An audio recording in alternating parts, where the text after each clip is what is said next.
그리고 재고 매입세액과 재고 납부세액이 있는데 일반 과세자에서 간이 과세자로 간다거나 간이 과세자에서 일반 과세자로 간다고 했을 때 그냥 사업자만 그렇게 가는 게 아니라 후속 조치를 해줘야 되는 부분이 있어. 부가지세 측면에서. 그래서 내가 재고를 너무 많이 사놨다던가 아까처럼 뭐 그 부동산 임대업인 경우에 매입세 공제를 받은 게 너무 많다거나 그랬을 때 이제 간이과세를 이제 포기하는 그런 것들이 있었는데 그 이유인 거지. 납부할 세액이 많아지니까. 그래서 이제 신중히 좀 생각을 해 봐야 되는 부분이 있는 거지. 이것저것 고려를 해서. 그래서 이때 일반 과세자와 간이 과세자의 매입세 공제율 차이를 과세 유형이 변경될 때 조정하는 제도야. 일반 과세자는 매입세 공제를 많이 해줘. 10% 매입세 공제 불공제 관련된 매입이 아니라고 하면은 다 전액 공제를 해주는 부분이 있는데 그 이유는 앞으로 매출 부가세를 많이 창출할 것이다 라고 해서 이제 매입세 공제를 사업자에 한해서 해주는 건데 이거를 간이과세자는 매입세 공제도 안 해주지만 매출세액도 납부도 거의 미미하지. 그랬는데 이 둘 간의 차이가 무조건 있을 수밖에 없어. 그랬는데 사업자 유형을 변경을 했어. 그랬을 때 누군가는 추가 납부를 해야 되는 게 있고 누군가는 기존에 공제받지 못한 부분이 있으니까 추가 공제를 받을 수 있는 거야. 그래서 일반 과세자가 관이 과세자로 변경을 했다. 그러면 기존에 일반 과세자였을 때 매입세 공제를 받은 부분이 많았겠지. 그래서 간이 과세자로 변경이 됐을 때 그때 토해내야 되는 세금이 많아져. 그게 이제 재고 납부세액인 거고 간이과세자였다가 일반 과세자로 변했어. 그러면 간이과세자였을 때 매입해 놓은 그 매입세액이 많았었는데 그때 간이과세자 때는 매입세 공제를 못 받았단 말이야. 되게 미미하게 공제를 받았지. 그랬을 때 이제 그때는 재고 매입세액을 다시 계산을 해서 추가 매입세액으로 이제 공제를 받을 수 있는 그런 제도야. 그래서 재고납부세액은 일반 과세자일 때 간이과세자에 비해서 많이 공제받은 매입세액 상당액을 간이과세자로 전환하는 시점에 납부하는 제도고 재고매입세액은 간이과세자일 때 일반 과세자에 비해서 부족하게 공제받은 매입세액 상당액을 일반 과세자로 전환하는 시점에 추가로 공제하는 제도인 거지. 어떻게 보면 되게 합리적인 거야. 그런데 이걸 모르면 내가 왜 세금 왜 내야 되는 거지? 이제 그래서 이제 이런 부분을 잘 알고 반영을 해야지 함부로 이제 뭐 포기한다거나 전환한다거나 이렇게 되면 안 되는 거지. 그래서 계산 대상 그리고 신고 승인 절차가 있는데 계산 대상을 보면 과세 유형이 변경된 날 현재에 있는 다음에 자산이야. 그래서 다만 이제 매입세 공제 대상이 아닌 것은 제외야. 이 매입세 공제 대상이 아닌 것은 제외인 거는 이미 기존에도 공제를 못 받았어. 그런데 이제 못 받았으니까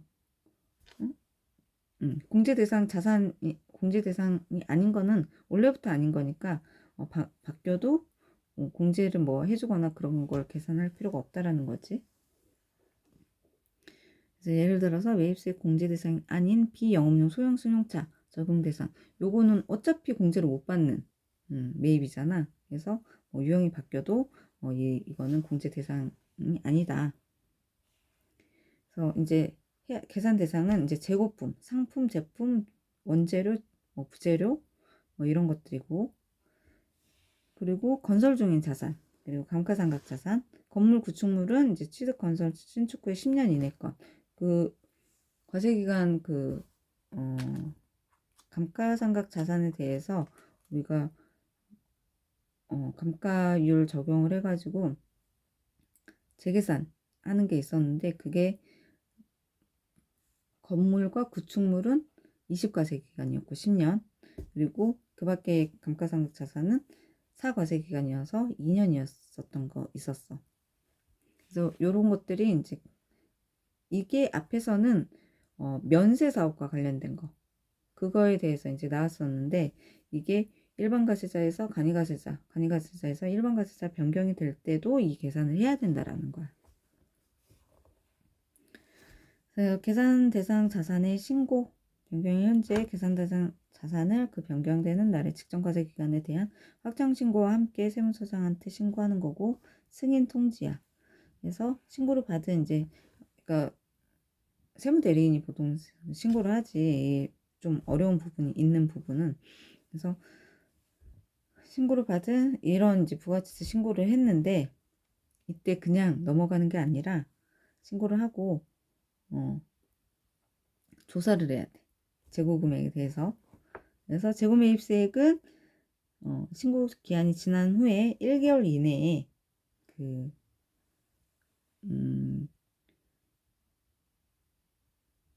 통지를 해줘야 되는데 만약에 이 1개월 이내에 세무서가 이제 미통지했다. 그러면 이거는 이제 승인을 한 것으로 이제 보는 거고 재고납부세액은 간이가세자로 변경될 날부터 이제 90일 이내에 이제 승인하거나 이제 통지하는데 이거는 납부하는 거잖아.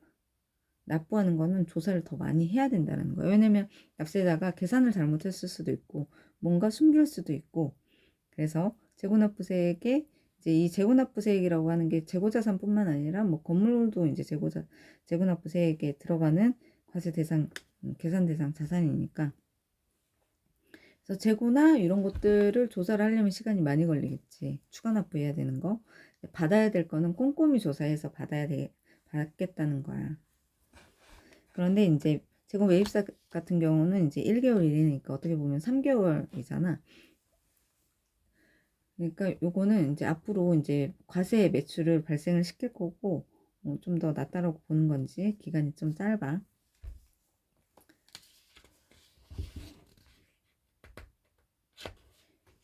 그래서 이제 이거는 이제 신고를 해서 끝나는 게 아니라 해당 세무서에서 통지가 올 때까지 기다렸다가 근데 이 기간이 지날 때까지 뭐 통지가 없다 그러면 이제 승인한 것으로 이제 간주한다라는 거.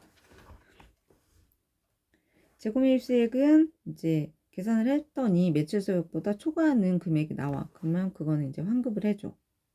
환급을 해주고 재고납부세액은 간이가세자로 변경된 날에 속하는 과세기간에 대한 확정 신고할 때 납부할 세액에 더해서 이제 납부한다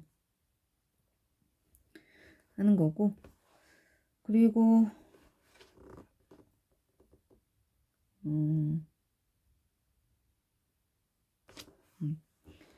그 계산 대상 자산에 보면 이제 포괄적 사업 용도에 의해서 사업 양수자가 양수한 자산으로서 사업 양도자가 매입세 공제를 받은 재화도 재고납부세 계산 대상에 포함한다라고 돼 있는데 이게 이런 거지.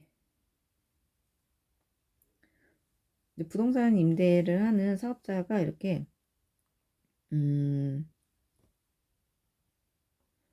양도를 했어. 사업의 포괄 양도를 해서 이제 부가세 그때 부가세는 이제 부가세에 대한 그게 없어.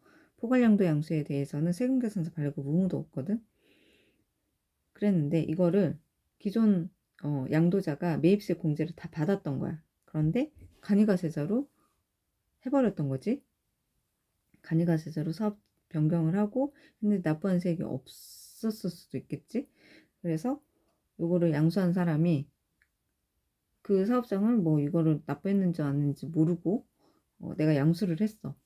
그랬을 때 국세청 입장에서는 지금 간이가세자로 변경이 되면서 기존에 공제받았던 매입세 공제액이 이제 사업자 유형 변경이 되면서 납부를 해줘야 되는데 납부를 안 했다라는 거야. 기존 양도자가. 그러면 그거를 양수받은 사업자가 이제 그때 이제 사업 양도자가 매입세 공제를 받은 재화에 대해서 재고납부세 계산 대상에 거기에다 넣어야 된다는 거지. 그래서 이 부분도 잘 모르면은 덤탱이를 쓸 수 있기 때문에 이게 어떻게 됐는지 좀 확인할 필요가 있어. 사업의 포괄양도 양수 일반 과세자에서 간이가세자로 변경됐을 때 엄청나게 큰 부분이야.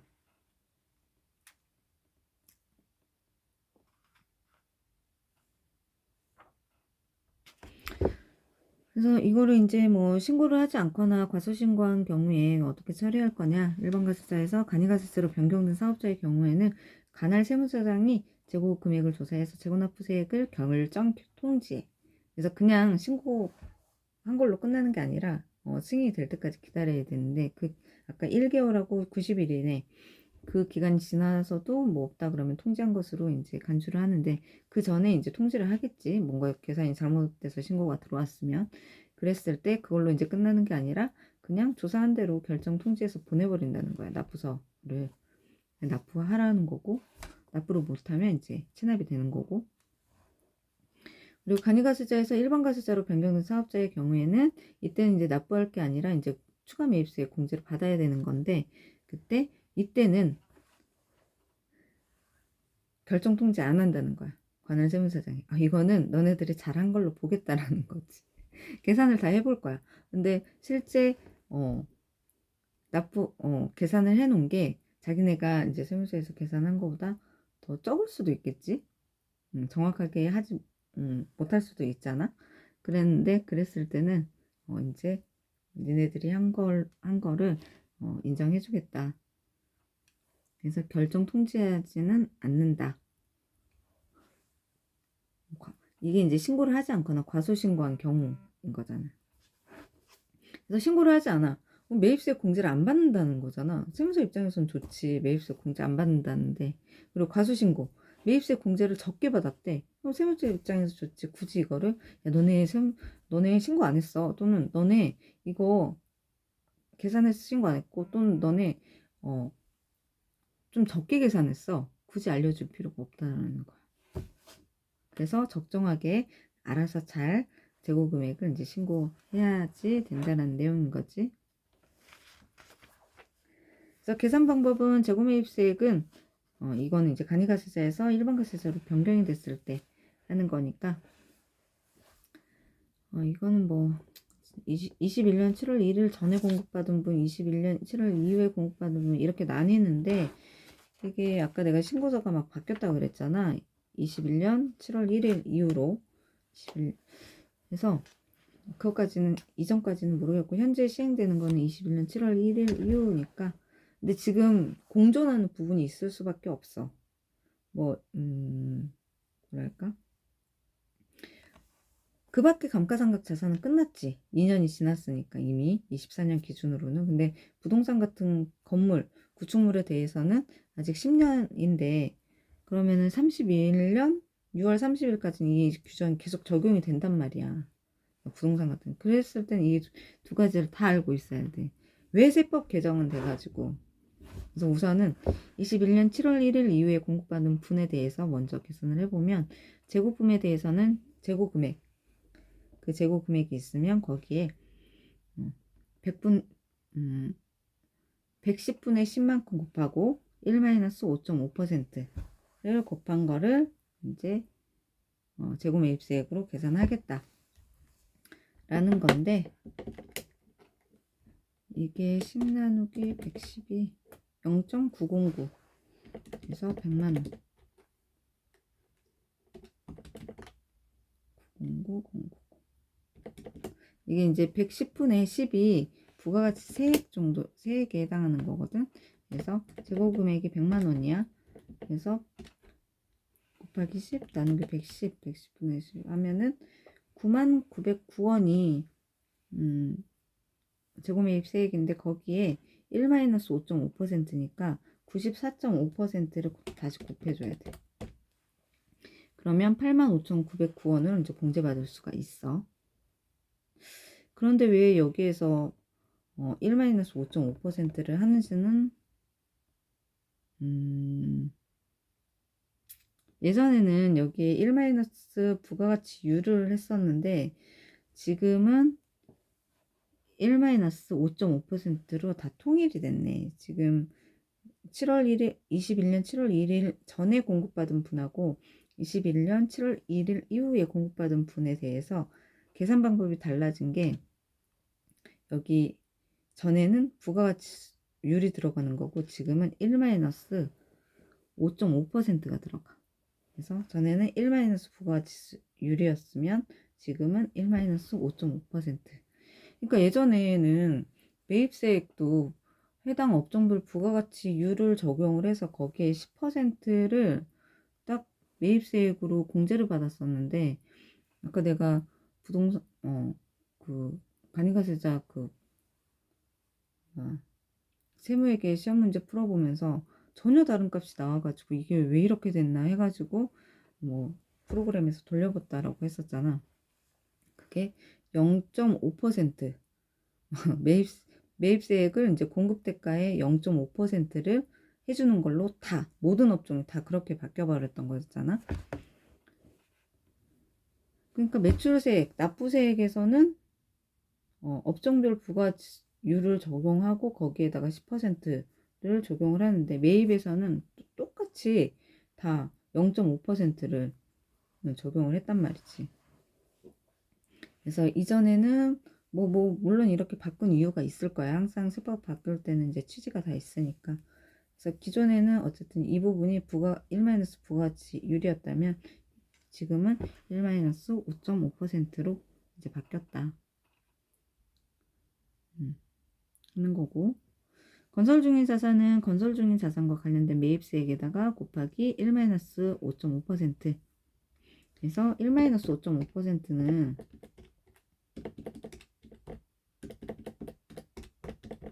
94.5%를 그냥 곱하면 돼. 1-5.5.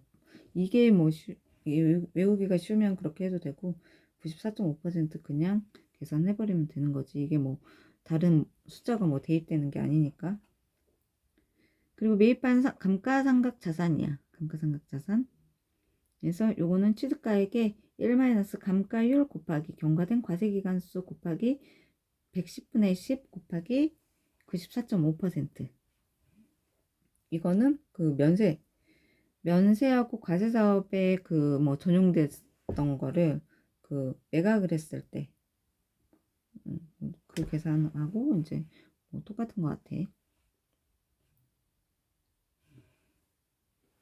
그게 아니고 이제 그 면세 매출 비율이 바뀌었을 때 이거 계산을 계속 했었어야 되는데 그 계산 방식하고 똑같은 거야. 그리고 직접 제작 건설 신축한 감가상각 자산인데 이거는 이제 회사에서 제품을 만들다거나 건물을 짓는다던가 그런 업종인 경우에 자산의 제작 등과 관련된 매입세액 곱하기 1-감가율 곱하기 경과된 과세기간수 곱하기 94.5% 한다 라는 거고, 이제 달라지는 부분은 21년 7월 1일 전은 다 모두 1-부가율이다. 그 부분만 다르고 다 똑같은 거지.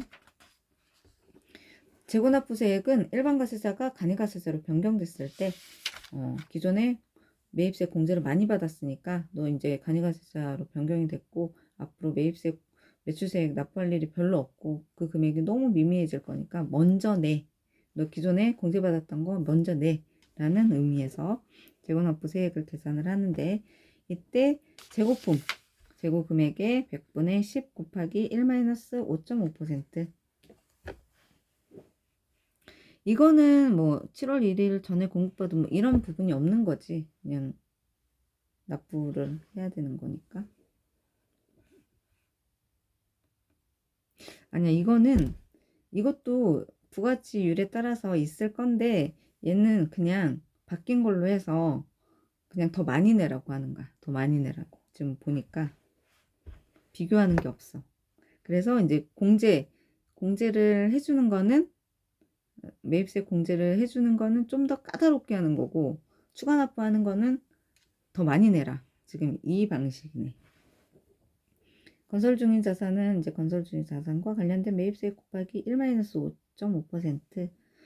매입한 감가상각 자산은 취득가액 곱하기 1-감가율 곱하기 경과된 과세기간수 곱하기 10 나누기 100 곱하기 1-5.5%. 직접 제작 건설 신축한 감가상각 자산은 자산 제작 등과 관련된 매입세 곱하기 1-감가율 곱하기 경과된 과세기간수 곱하기 1-5.5%. 그래서 요거는 하나 외워두면은 그냥 다 반영을 할 수 있을 것 같아. 하나는 꼭 외우는 게 좋을 것 같아.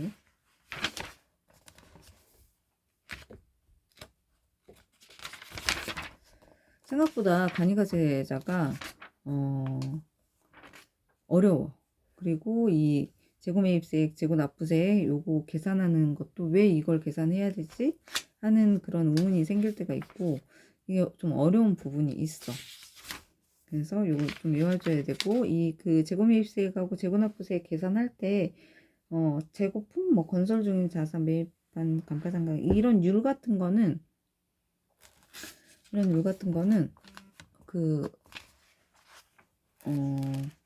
과세사업하고 면세사업 같이 하는 데서 이제 이런 자산에 대해서 감가상각 자산을 매입을 했을 때 면세사업분에 대해서는 공제를 안 해주는 부분이 있는데, 매 과세기간마다 면세 비율이 이제 오르락 내리락 하는 부분에 있어서 이제 그 밖에 감가상각 자산은 4과세기간 동안 2년 동안 관리를 해줘야 되는 거고, 건물 같은 경우는 10년 동안 관리를 해줘야 되는 부분이 있는데, 그것과 계산 방법이 동일해. 계산 시기.